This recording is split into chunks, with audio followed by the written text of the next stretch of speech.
Canadian Black history.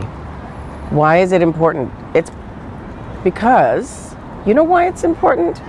Easy peasy, in the sense that you and I are sitting right here. Right. We have Caucasian folks that are doing the filming. We have little fuzzers over here, these little kids with their grandparents, with their gray hair.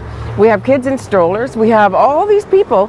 Nobody's stopping. Nobody's shaking their finger at us.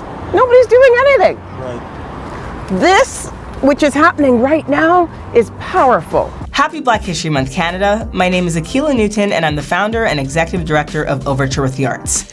In celebration of the 25th anniversary of Black History Month in Canada, we've created a web series to educate people about the phenomenal Black Canadians who have blazed trails and prominent Black communities in Canada. To help me share these stories, my niece and nephew will be joining me, and they'll be learning along the way.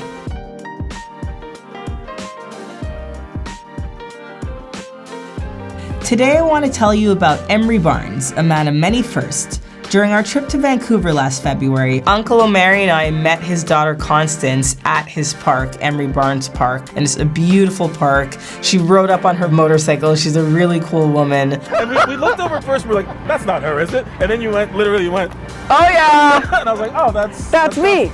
Listen, there was a time as a Black woman you would not get on a Harley, let alone drive through Surrey. And it was really nice to hear stories from his daughter about him. He was always very in tune with our culture and trying to bring awareness. Back in the late 60s, early 70s, when the viaducts came down, and Hogan's Alley, which was there, everybody was dispersed. He worked hard to create a comfortable space where the Black community could come together. So if you want to actually turn to page 11, you'll see Emery Barnes. He was an athlete and a politician. He has a really cool story. My father was on the Olympic team, and he was a high jumper. Okay. So from there, he ended up being a football player, playing with Green Bay Packers. He played for the BC Lions here. Won Grey Cup, right? Yes, 1964. So what really impresses me about Emery Barnes is the fact that he was such an accomplished athlete. He could have just, lived his life just relaxing and doing very little, but instead he went on to be a social justice warrior and really fought hard for the Black community to push forward all these changes so we'd have equal rights. My father fought long and hard for the underdog. So he was the first Black MLA, member of the Legislative Assembly. In BC? In British Columbia. Wow. He was the first Black House Speaker. Wow. He was elected House Speaker as well. And he actually fought to get Black History Month recognized in Canada before Jean Augustine did in 1995. So he really is a trailblazer. That's pretty cool. I mean, here we are in Emery Barnes Park. It wasn't easy for him. It wasn't easy in the beginning. It wasn't easy running as a Black man. He didn't get in the first time. He lost. So he ran again.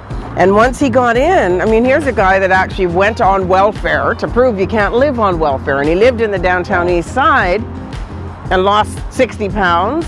Wow. And, basically lived on the street. And it's one of those things where all of us kids, because he had 5 children with my mom, were raised no judgment.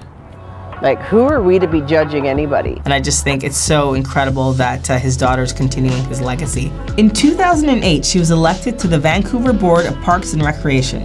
I was just raised by an amazing, mother and father with that strength. And knowing what my father as a Black man went through, you're gonna tell me that I can't stand up and say, this is what I've done, I'm gonna own this, I'm gonna make this better for everybody, the community, which is what my father worked for, the community. And she even helped to build a park named after her father. I went into Park Board and said, listen, I want something that's going to acknowledge who my father was. And this is his old writing. That's something where I had an opportunity to also sit and help plan this. The sad thing is he was never here to see it. And his running joke is this is the most expensive piece of property my dad ever owned.